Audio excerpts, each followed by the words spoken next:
Mga katropa, exciting dito!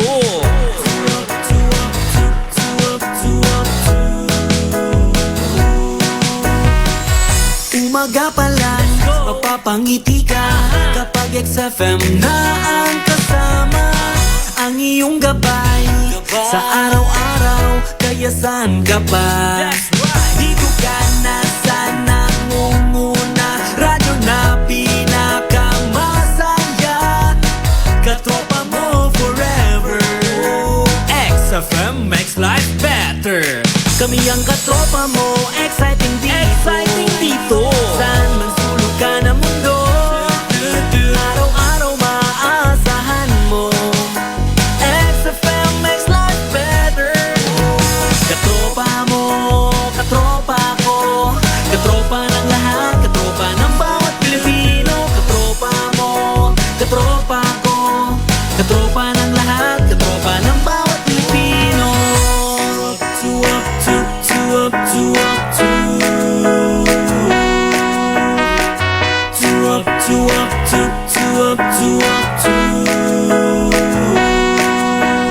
Exciting!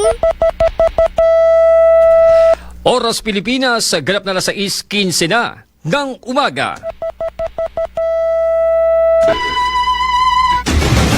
Ito ang tunay na pagbabalita sa radyo. Anuman ang kaganapan, anuman ang pangyayari sa inyong kapaligiran, kompleto, detalyado, mapapakinggan sa Express Balita.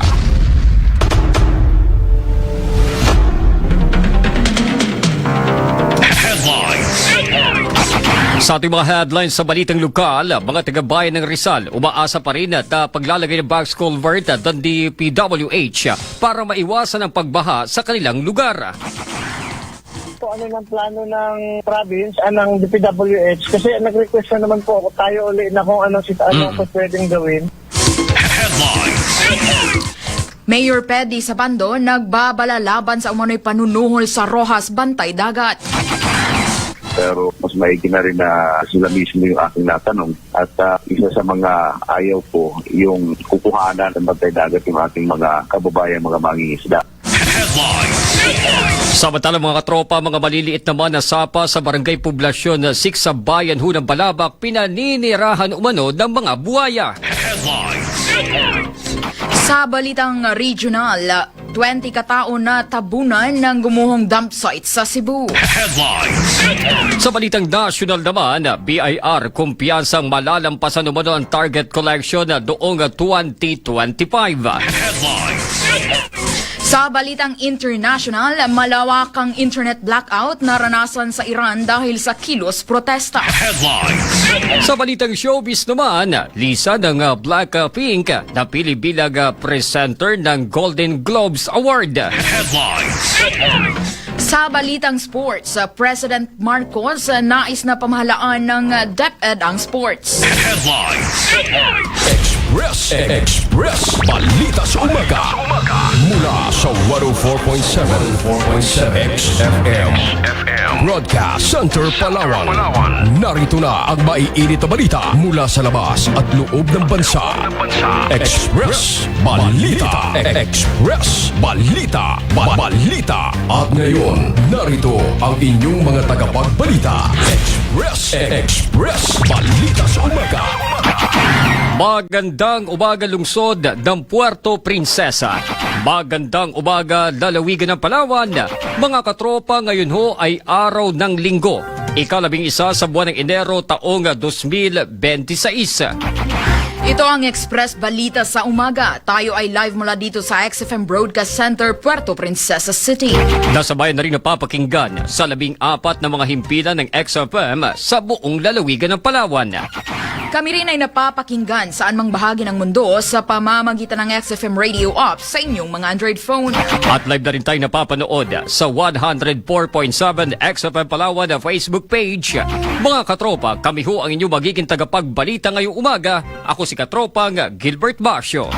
At ako naman po si Katropang Jamay Kasaran. At ngayon, dako na tayo sa detalye ng ating mga balita. Express Balita sa Umaga.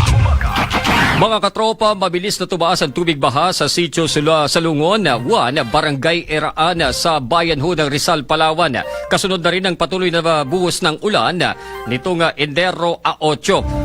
Batay naman ho sa bandang alas 7 naman ng gabi na itala umanong pagbaha sa National Highway na nasabing lugar na naging dahilan upang hindi na makadaan ang mga sasakyan, partikular ang mga maliliit na sasakyan dahil na rin sa lalim ng tubig baha. Ayon pa kay Borge Lorenzo ng Municipal Disaster Risk Reduction and Management Office o MDRRMO Rizal, sa panayam na rin ng XFM Palawan, matagal na umano silang nakapag-request para makapaglagay ng box culvert upang maiwasan ang pagbaha sa lugar. Sa ngayon, hindi pa umano maisa sa katuparan at wala pa rin umano malinaw na hakbang mula sa Department of Public Works and Highways. Dagdag pa ni Lorenzo, ang huling impormasyon na ibinahagi sa kanila ay may plano umanong taasan ang kalsada, lalo't sakop ito ng DPWH. Subalit, wala pa umanong isinasagawang proyekto sa ngayon. Matatanda ang binahari na mga interior road, partikular na sa Barangay Kulasyan, na nagdulot na rin ng abala sa mga sasakyan at maging mga residente. Last years ago, ng box culvert. Oy. Ang ano lang, mukhang kulang. Ngayon, hindi ko po alam kung ano ng plano ng province, ng DPWH. Kasi nag-request na naman po ako, tayo ulit na kung ano po pwedeng gawin. Ang una po nilang nabanggit, hindi ko alam po ano na ang dinako na follow up. Nakaasan daw yung kalsada. Tapos yun nga, hanggang ngayon, wala pa po akong update ko ano na talagang gusto nilang mangyari kasi National Highway po yan. Mga katropa, bahagi ho ng panayam ng XFM Palawan kay Borge Lorenzo ng MDRRMO dyan ho sa bayan ng Rizal. Mga katropa, yan ho ang balitang hatid naman sa atin ng Santon Plus Gold. Marami na hong natulungang gumaling sa iba't ibang karamdaman dahil na rin sa mabibisan sangkap tulad na lamang ng mangustin, ampalaya, malunggay, garlic at spirulina. Kaya subukan mo na rin ang pag-inom ng Santon Plus Gold na mabibili yan sa lahat ng ating mga Yes to Health Clinic, mga butika, mga pharmacy sa lungsod ng Puerto Princesa at buong lalawigan ng Palawan. Express Balita sa Umaga. Samantala, nagbabala si Mayor Pedy Sabando laban sa umano'y panunuhol sa mga tauhan ng bantay dagat matapos makatanggap ang lokal na pamalaan ng alegasyon na may ilang mangingisdang nagbibigay ng suhol kapalit ng malayang pangingisda. Ayon sa alkalde, wala pang sapat na ebidensya ang naturang alegasyon kaya't kinausap niya ang mga mangingisda na mariing itinanggi ang paratang. Binigyan diin ito na mahigpit na ipinagbabawal ang anumang uri ng panunuhol at hinikayat ang mga mangingisda na iwasan ang pagbibigay ng pabor sa mga bantay dagat at bantay gubat. Nilinaw rin ng alkalde na hindi ipinagbabawal ang pangingisda hanggat hindi naaabuso ang yamang dagat at pinaalalahanan ng mga enforcer na gampanan ng tapat ang kanilang tungkulin. Kinausap po nung nakaraang linggo yung mga pangingisda ho natin sa bayan po ng Rojas dahil sa merong mga aligasyon na nakarating sa akin na merong ilang mga mangingisda raw na di umano nagbibigay sa mga bantay dagat natin. No, hindi ko pa naman, wala pa naman akong proof, pero mas maigi na rin na sila mismo yung aking natanong. At isa sa mga ayaw po yung kukuhanan ng bantay dagat yung ating mga kababayan, mga mangingisda. Tinig po ni Mayor Pedy Sabando ng Bayan ng Rojas.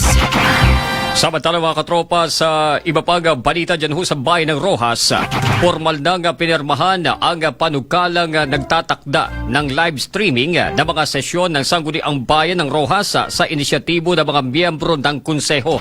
Ayon pa kay Mayor Pedy Sabando ng Rojas, wala siyang nakikitang problema sa live streaming ng mga sesyon dahil makakatulong umanito sa transparency at mas malinaw na pag-unawa ng publiko sa mga usaping tinatalakay ng lehislatura.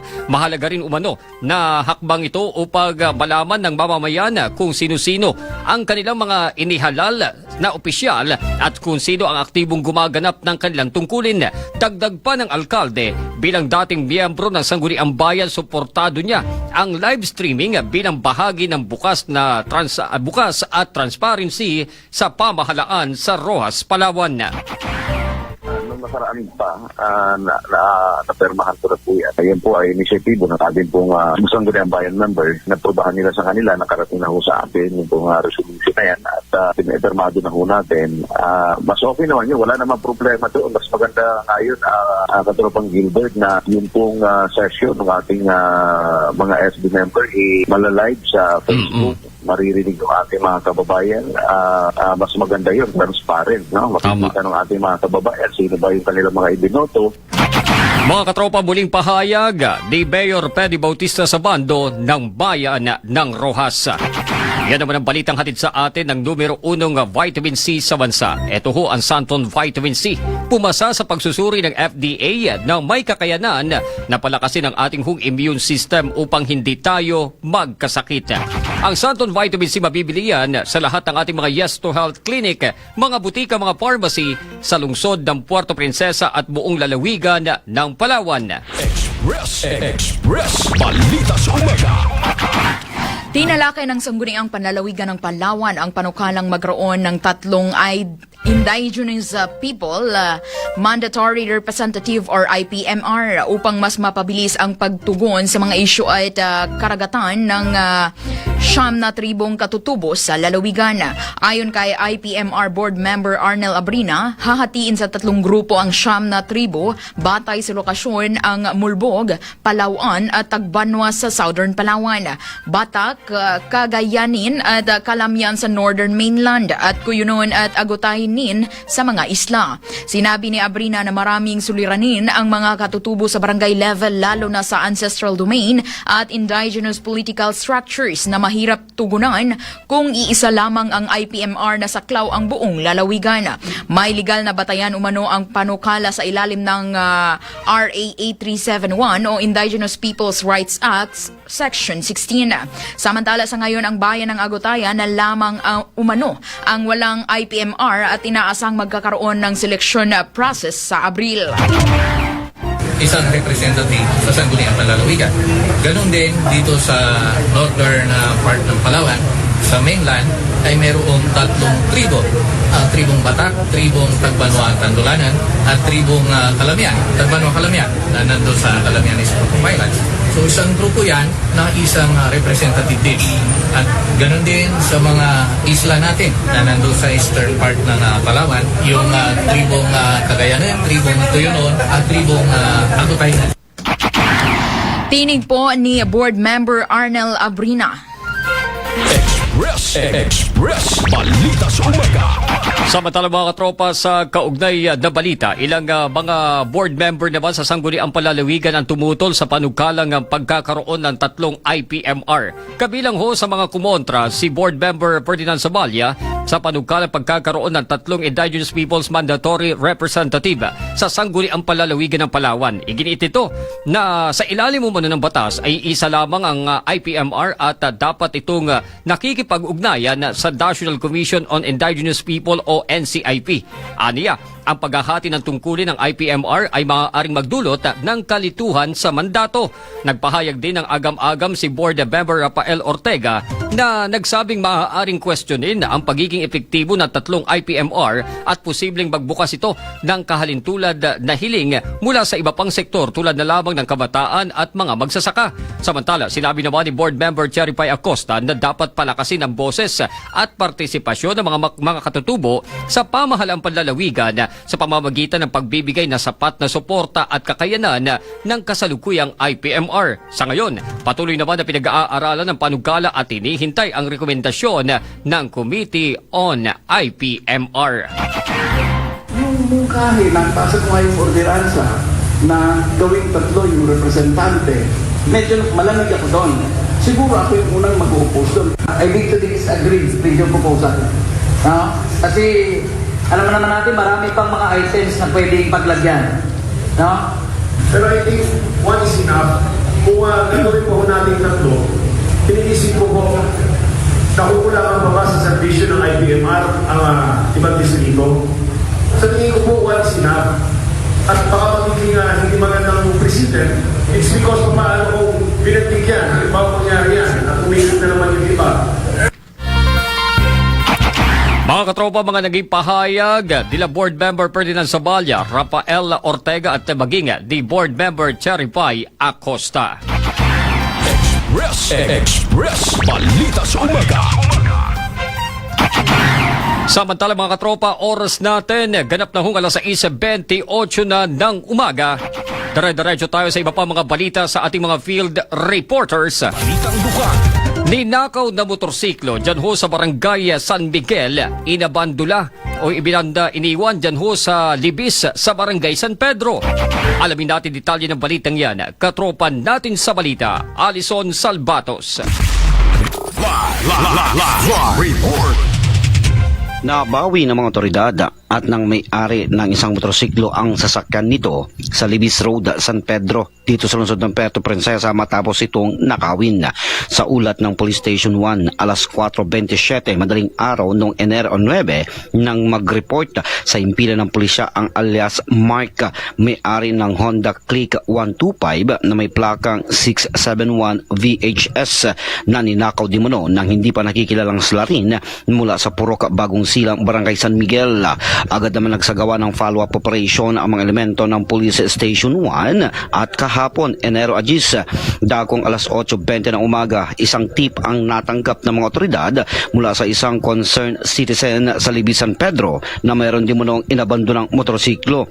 Sa verifikasyon ng mga otoridad, ito na nga ang motorsiklong hinahanap ni alias Mark, subalit wala na ang plate number nito. Agad namang itong isinaoli kay alias Mark para sa kaukulang disposisyon habang nagsasagawa pa rin ng investigasyon ng mga otoridad upang matukoy ang salarin sa pagtangay ng naturang motorsiklo.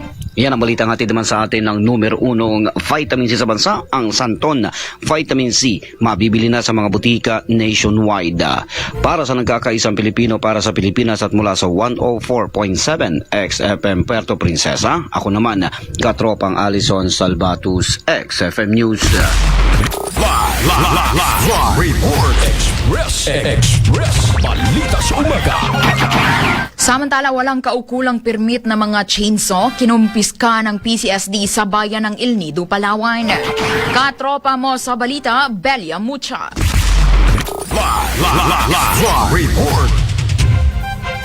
Kinumpiska ng PCSD Wildlife Enforcement Team ang dalawang chainsaw na hindi rehistrado sa bayan ng El Nido, Palawan itong Enero 8, 2026 na aktuhang ginagamit di umano ang mga nasabing chainsaw sa magkaiwalay na lugar ng Barangay Tanigiban at Barangay San Fernando, El Nido, Palawan.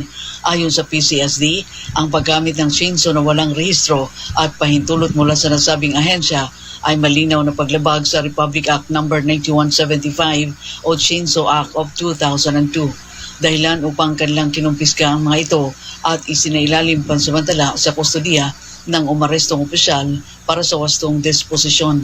Kaugnay ng nagpapatuloy ng kampanya ng nasabing ahensya sa pagbibigay ng proteksyon sa kalikasan, hinimok ang publiko na makiisa at i-report sa kanilang tanggapan ang anumang illegal na gawain sa kanilang lugar. At yan ang balita natin sa inyo ng Santon Plus Coffee Mix na kapag kape ka na, ginagamot ka pa, mabibili ito sa lahat ng mga butika nationwide. Para sa nagkakaisang Pilipino sa Pilipinas, mula rito sa 91.5 XFM El Nido, Belia Mucha, XFM News. Live report. Express Balita sa Umaga. Samantala mga tropa, mga motorista naman sa bayan ng Quezon, Palawan, nagulat matapos umanong magsagawa ang LTO ng panghuhuli sa nasabing lugar. Katropa natin sa balita, Ray Elgaran. Live report. Tila nagulantang at nayanig kahapon ng ilang mga motorista sa Quezon, Palawan matapos kasing bumisita ang LTO at pinanguhuli ang mga walang lisensya, expire ang rehistro ng motor at iba pa. Nangyari yan sa harap ng public terminal ng munisipyo Enero 10, 2026 na kung saan makikita sa bidyong post ni Darrell na ngayon ay viral na ay marami sa mga motorista ang nahuli sa nasabing operasyon dahil na rin sa kaukulang paglabag ng mga ito. Samantala, dahil rito ay samot-saring reaksyon na naging komento ng mga Quezonian na ang ilan ay napasabi na lang na kukuha na raw sila ng lisensya upang hindi kakabahan ang kanilang mga puso lalo na sa bawat kantuhan. Yan ang balita atin sa inyo ng isang masarap na kape. Hindi lang basta kape dahil ito'y merong mga sangkap na makakatulong sa pagpapalakas ng ating katawan. Ito ay sa itong Plus Coffee Mix na kapag kape ka na, ginagamot ka pa. Mabibili ito sa lahat ng mga butika malapit sa inyong mga lugar nationwide para sa kakaisang Pilipino sa Pilipinas. Mula rito sa 93.6 Quezon, Palawan, Real Garanag sa Firm News. Live report. Express. Balita sa umaga. Samantala, maliit na sapa sa barangay Poblasyon sa bayan ng Balabak, pinaninirahan na ng buhaya. Katropa natin sa balita, Dennis Chua. Live report. Ito na mano ang pangalawang sapa sa barangay Poblasyon 6 sa bayan ng Balabak, Palawan na tinirahan ng buhaya. Ayon sa post ni Arcel Talata, residente sa lugar, buntot na lamang ng buhayang kanyang nakita matapos itong silipin sa sapa ng sitio Gimbasa na sabing barangay. Maliban rito, meron pa umanong isang maliit na sapa sa kanilang barangay, tinirahan na rin ng buhaya na makikita sa kanyang unang social media post nitong nakalipas sa taon na. Pangamba naman ang patuloy na nararamdaman ng mga residente sa nasabing barangay dahil na rin sa dumarami ang mga buhaya sa bawat sulok ng Balabak. Matatandaang sa nasabing bayan rin nangyari ang pag-atake ng buhaya sa isang mangingisda nitong November 29, 2025 na kung saan ay ikinisawi ng biktima. Base na rin sa Imdermo Balabak na sa ngayon ay wala pa rin aksyon na ginagawa ang PCSD hinggil sa nasabing suliranin maliban lamang sa pagsasagawa ng mga ito ng crocodile habitat assessment at night spotting. Yan ang balita atin sa inyo ng Santon Sopa. May kakayahang paputin ng inyong mga balata. Ito ay dahil sa mga tagline nitong sangkap Santon Sopa. Nabibili ito sa lahat ng butika malapit sa inyong mga lugar nationwide para sa nagkakaisang Pilipino sa Pilipinas. Mula sa 103.5 Rizal, Palawan, Dennis Chua, XFM News. Live report. Express. Balita sa umaga. Samantala mga tropa mula dyan sa bayan ng Balabak, dako naman tayo sa iba pang balita. Publiko, pinaalalahanan ng mga otoridad sa panibagong pagpapalipad ng racket ng bansang China. Katropa natin sa balita, Girly Cadasio. Live report. Hana ng B-Firm Mimaropa ang publiko na mag-ingat dahil sa panibagong inlunsad na rocket launch ng People Republic of China sa January 13, 2026. Partikular na ang mga mangingisda at mandaragat sa pagitan ng 11:38 ng gabi hanggang 12:14 ng umaga, Enero 14, 2026, kung saan pansamantalang ipinagbabawal ang paglalayag at pangingisda sa karagatang sakop ng El Nido, Palawan, Puerto Princesa, Palawan at Ruzulri. Ito ay sa panibagong pagtukoy ng sabing mga lugar bilang drop zone, kaugnay na nakatakdang pagpapalipad ng China patungong kalawakan gamit ang kanilang Long March 8A na inilunsad mula sa Hainan International Commercial Launch Center sa Hainan, China. Yan ang balitang atin sa inyo na isang masarap na kape, hindi lang basta kape, dahil ito ay merong mga sakap na makakatulong sa pagpapalakas ng ating katawan. Ito ang Santon Plus Coffee Mix na kapag kape ka na, ginamot ka pa. Para sa nagkakaisang Pilipino sa Pilipinas, mula rito sa XFM Puerto Princesa, Girly Cadasio, XFM News. Live report. Express. Balita sa umaga. Balitang regional. Tinatayang nasa 20 katao ang nalibing ng buhay matapos gumawa ang isang dump site sa mga kabahayan sa Barangay Binal ng Cebu City nitong Huwebes ng hapon. Ayon sa ulat, ang patuloy na pag-ulan sa nakalipas na ilang araw ang dahilan upang lumambot ang lupa sa Binaliw dump site na nagdulot ng pagguho ng landfill na nakaapekto sa ilang kalapit na bahay alas 5 ng hapon. Sinabi ni Cebu City Councilor Joel Garganira, chairperson ng Committee on Environment, agad na ipinadala ang mga emergency responders kasama ang 5 ambulansya sa lugar. Idinagdag niya na ang mga inisyal na ulat ay nagpapahiwatig na maraming mga bahay ang natamaan ng gumuhong basura. Ayon kay Garganira, ang Binaliw ay naging open dump site sa halip na isang sanitary landfill.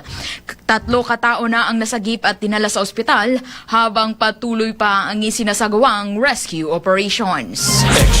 Express. Balita sa umaga. Balitang regional. Karagdagang pambalitang regional, mga katropa, patay naman ang isang barangay chairman at pinsan nito matapos na pagbabarilin habang sakay ng motorsiklo nang hindi pa nakilala mga sospek sa liblib na lugar sa bayan ng Raha, Buaya na Maguindanao del Sur. Kinilalang biktima na sina barangay Panangbatavan na chairman Norodin Sindutukan Uto at ang pinsan nito na si Arto Uto, mga mangilala na kapwa nagtabo ng tama ng bala sa iba't ibang bahagi ng kanilang katawan.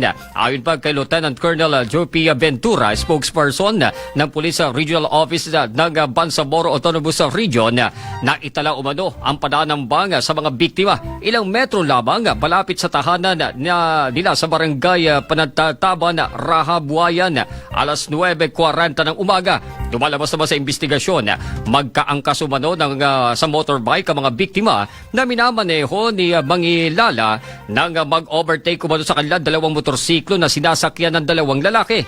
Nang makalapit umano ang dalawa ay agad na pinagbabaril ang magpinsan na patungo sana sa barangay hall para mag-report sa trabaho. Naglunsad naman ng manhunt operation ng mga otoridad ng militar at pulisya laban na rin sa mga nagsitakas na mga salarin. Express Balita sa Umaga. Balitang Nasyonal. Nananatili pa rin sa target range ng gobyerno ang nararanasang unemployment rate ng bansa sa kabila ng pagtaas nito noong nakaraang taon, hudyat ng patuloy na pagbangon ng ekonomiya sa pagtatapos ng 2025. Ayon sa Department of Labor and Employment or DOLE, sinabi ni Labor Secretary Bienvenido Lagisma na bumuti ang employment conditions sa month-on-month basis habang pinalawak ng mga negosyo ang kanilang operasyon upang tugunan ang year-end demand. Dagdag pa niya, unti-unti rin daw na nakabawi ang service at trade sector mula sa antala dulot ng mga nagdaang natural na kalamidad. Binigyang diin ng kalihim na may mga palatandaan ng pagbuti sa kalidad ng trabaho dahil ang paglago ng employment ay pangunahing nakikita sa mga skilled at semi-skilled occupations. Bumaba rin umano ang underemployment na iniuugnay niya sa mga programang nakatuon sa skills upgrading, youth employment at enterprise support. Express Balita sa Umaga. Balitang Nasyonal. Karagdagang pambalitang nasyonal, mga katropa, ibinahagi naman ng Bureau Internal Revenue o BIR na malapit na nilang maabot ang target collection sa taong 2025. Ayon kay BIR Commissioner Charlie Mendoza na ang revenue collection ay umabot sa 3.103 trillion pesos. Inaasahan pa na tataas ang nasabing bilang dahil na rin sa hindi pa nakukumpleto ang reporting ng mga authorized agents banks. Umakit na rin ang revenue growth noong Disyembre sa 7.5% na tila nakabawi umano mula sa 3.1% growth na naitala sa pagitan ng Hulyo at buwan ng Nobyembre. Inaasahan din ng opisyal na mahihigitan nila ang target collection ng 2025 na itinakda sa 3.2 trillion pesos. Express Balita sa Umaga. Balita sa International. Inakusahan ni US Vice President J.D. Vance ang ilang Democrats na nanghihikayat sa mga tao para maging marahas. Kasunod ito sa naging malawakang kilos protesta sa Minnesota matapos na mapatay ng Immigration Custom Enforcement ang isang babae. Dagdag pa ng US Vice President na ang kamatayan ng biktimang si Renee Nicole Good ay gagagawan din niya. Base kasi sa pagtatanggol ng White House ay prenotektahan lamang ng mga ICE agents ang kanilang sarili dahil sa tinangka sila na sagasaan ng biktima. Express Balita sa Umaga. Balita sa International. Nakaranas naman ng internet blackout ang Iran matapos ang nagaganap na malawakang kilos protesta. Ang nasabing kilos protesta na pang 12 araw na ay isinagawa ng Tehran at iba't iba pang lungsod sa Iran. Nagsimula naman ang kilos protesta dahil na rin sa pagbagsak ng ekonomiya ng nasabing bansa. Aabot din sa mahigit 4 na po ang nasawi noong makasagupa ng mga protesters ang otoridad o pulisya. Una na rito ay nagbanta si US President Donald Trump sa gobyerno ng Iran na sila ay mangingialam kapag mayroon pang nasawing mga protesters. Express Balita sa Umaga. Express Balita sa Umaga. Samantala mga katropa, oras ho natin, ganap ng alas 6:43 na ho ng umaga. Mga balitang inyong napakinggan, hatid din sa atin yan ng Santon Vitamin C. Alkaline-based vitamin C mga katropa, kaya safe na inumin at nakakatulong para mas mapalakas ang ating hong resistensya. Santon Plus o Santon Vitamin C mga katropa, mabibili ho yan sa lahat ng ating mga Yes to Health Clinic, mga butika, mga pharmacy sa lungsod ng Puerto Princesa at buong lalawigan ng Palawan. Express Balita sa Umaga. Samantala sa pagpapatuloy ng ating mga balita mga katropa, balikan natin ang mga dalang balita ng ating mga field reporters. Balitang Lokal. Unahin na natin mga katropa, close season naman sa panghuhuli ng mga isdang galunggong matatapos na sa darating na Enero 31. Alamin natin detalye ng balitang yan. Katropa natin sa balita, Alison Salvatos. Live report. Pumasok na sa huling buwan ang taunang conservation period para sa galunggong o round scad, kaya't muling pinaalalahanan ng Coast Guard District Palawan ang lahat ng mga mangingisdang Palawenyo at maging ang mga operator na mga sasakyang pangisda, gayon din ang iba pang sektor sa karagatan na nananatiling ipinatutupad ang close season para sa galunggong, partikular na sa hilagang bahagi ng lalawigan ng Palawan hanggang sa ika-31 ngayong buwan ng Enero. Mariing binalaan ng Philippine Coast Guard ang sinumang mahuhuling lalabag sa close season ay maaring maharap sa multa, kumpiskasyon ng huli at kagamitang pangisda, pagkakakansela ng permit at posibleng pagkakakulong alinsunod sa batas. Sa nalalabing mga araw ng close season, patuloy ang paalala ng Coast Guard na ang pangangalaga di mulo ng karagatan ay responsibilidad ng bawat isa. Yan ang balitang hatid naman sa atin ng Santon Plus Gold Capsule. Mabibili na rin po sa mga butika nationwide. Para sa nagkakaisang Pilipino para sa Pilipinas at mula sa 104.7 XFM Puerto Princesa, ako naman, katropang Alison Salvatus, XFM News. Live report. Express Balita sa Umaga. Samantala, alagang barangay, serbisyo medikal ng LGU Culyon aarangkada na. Katropa natin sa balita, Belia Mucha. Live report. Aarangkada na sa araw ng bukas, Enero 11 hanggang 13 taong kasalukuyan ang alagang barangay serbisyong medical na handog ng lokal na pamahalaan ng bayan ng Culyon, Palawan. Ang 3 araw na aktibidad ay may layuning mas mailapit sa mamamayan ang serbisyong pangkalusugan at iba pang mahalagang serbisyo sa nasabing bayan. Inanyayahan ang mga nangailangan ng serbisyong medical na pumunta sa araw ng bukas, ika-11 ng buwan ng Enero, sa Baldat Covered Court, Baldat BHS, RHU Dental Clinic alas 9 ng umaga hanggang alas 7 ng gabi. Sa Enero 12 naman, nasa Kanimango Covered Court, Baldat BHS, RHU Dental Clinic sila alas 9 ng umaga hanggang alas 5 ng hapon. At sa Enero 13 sa Baldat Covered Court, Baldat BHS at RHU Dental Clinic, kung saan ang medical services ay alas 8 ng umaga hanggang alas 12 ng tanghali at ang dental services simula alas 8 ng umaga hanggang alas 5 ng hapon. Maring ma-avail ang medical services gaya ng OB o Obstetrics, ENT, Minor Surgery, gaya ng bukol at tuli, General Medicine at Dental Services. Gayon din may libreng legal consultation, MCR registration at PWD Solo Parent Senior Citizens Registration at iba pa. At yan ang balita sa inyo ng Santon Plus Coffee Mix. Nakapagkape ka na, ginagamot ka pa, mabibili ito sa lahat ng mga butika nationwide. Para sa nagkakaisang Pilipino sa Pilipinas, mula rito sa 91.5 XFM El Nido, Belia Mucha, XFM News. Express Balita sa Umaga. Samantala mga katropa, pagpapaganda at pagsasaayos sa pamilihang bayan sa Quezon, Palawan magsisimula na. Katropa natin sa balita, Ray Elgaran.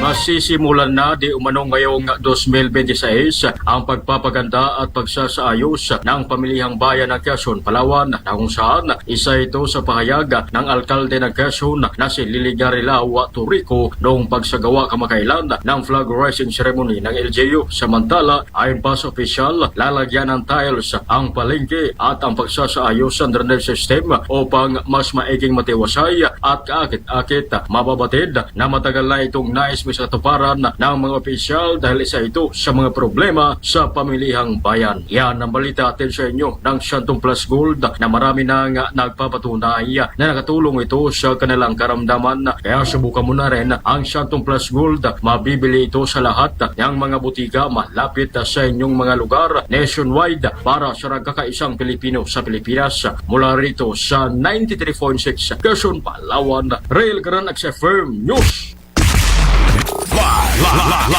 Report Express Balita sa Umaga.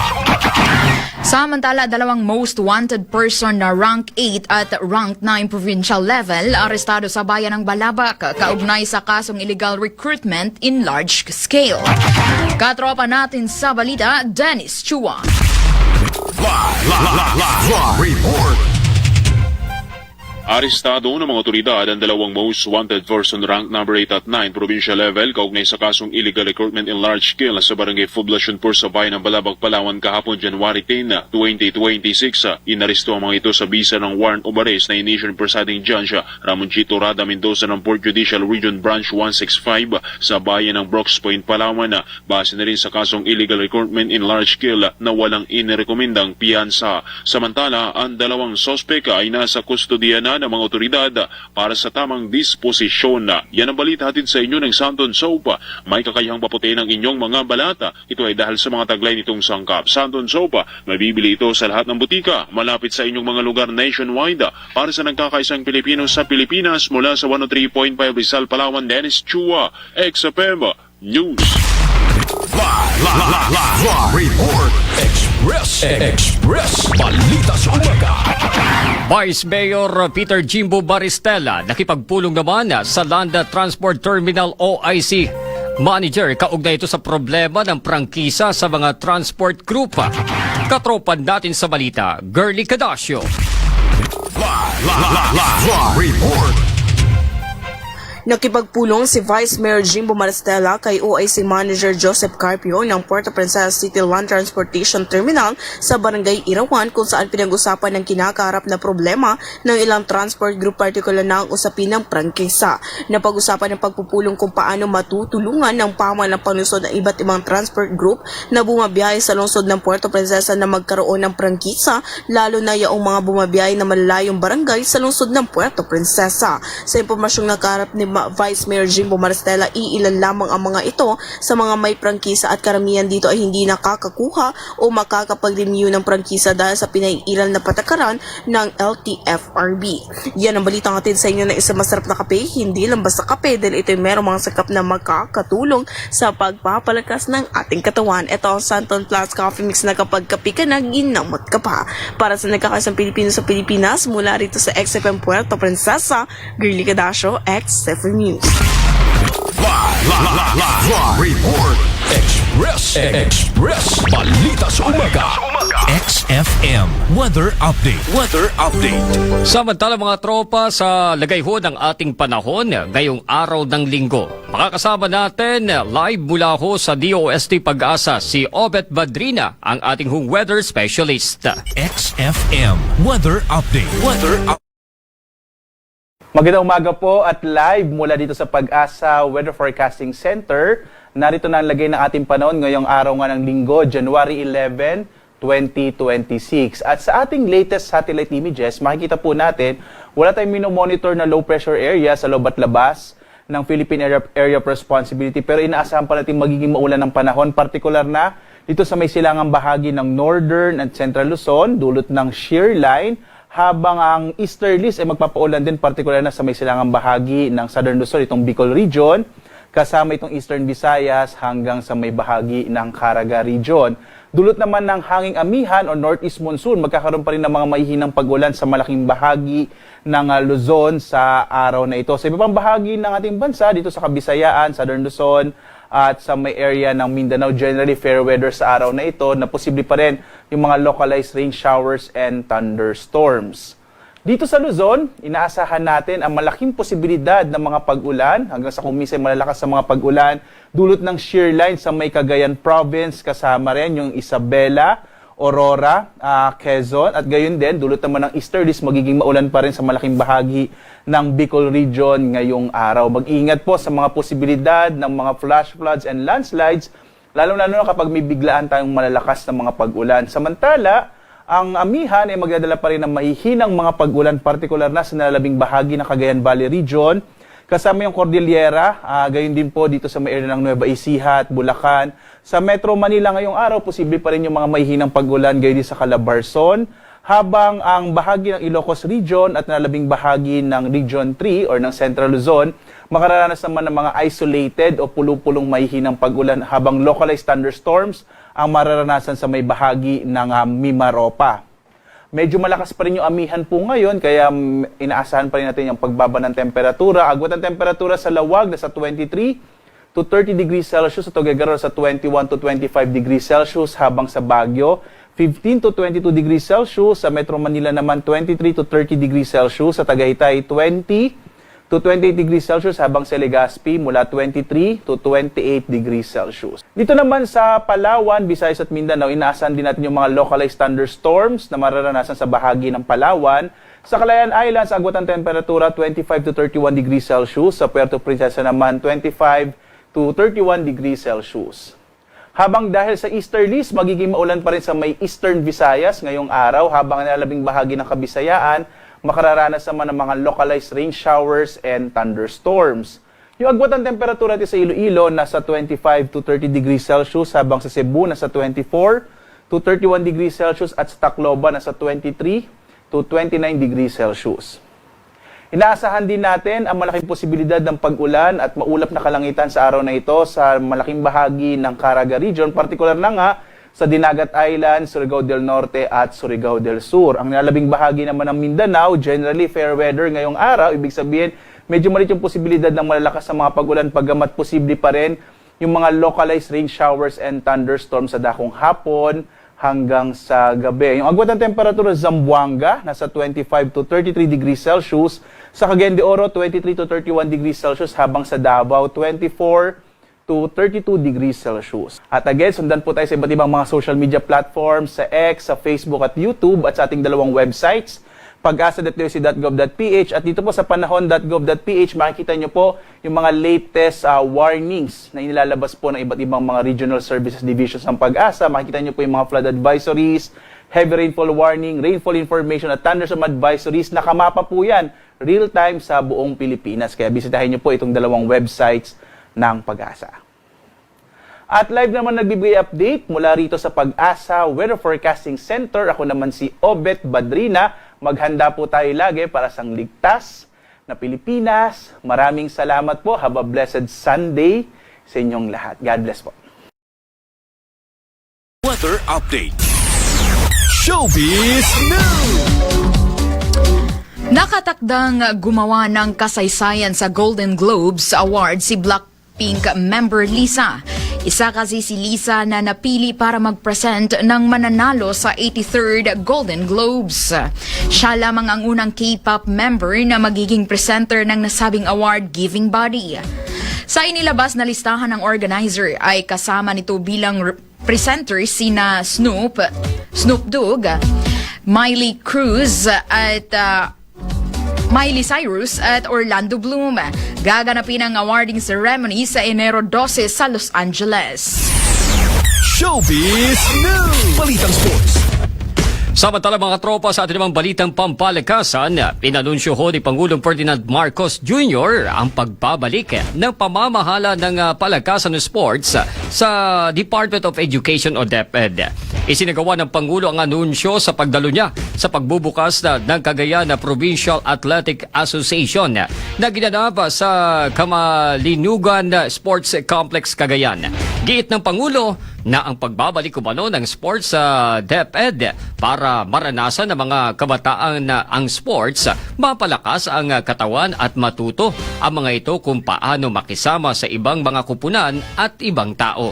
Magugunita na ang tawag sa DepEd ay Department of Education, Culture and Sports o DEX, kung saan tinanggal ang sports sa paaralan. Balitang Sports. Samantala mga tropa, oras ho natin, ganap ng alas 6:48 na ho ng umaga. Mga katropa, inyo na hong narinig ang mga balitang nakalap ng buong puwersa ng XFM Network Philippines. Live mula dito sa XFM Broadcast Center, Puerto Princesa City. Nasabayan na rin napapakinggan sa iba't ibang himpilan ng XFM sa buong lalawigan ng Palawan. Napapakinggan rin saan mang sulok ng mundo sa pamamagitan ng XFM Radio app sa inyong mga Android phone. At live na rin tayo napapanood sa 104.7 XFM Palawan na Facebook page. Mga katropa, kami ho ang inyong naging tagapagbalita ngayong umaga. Ako si Katropang Gilbert Basio. At ako naman po si Katropang Jamaica Sarad.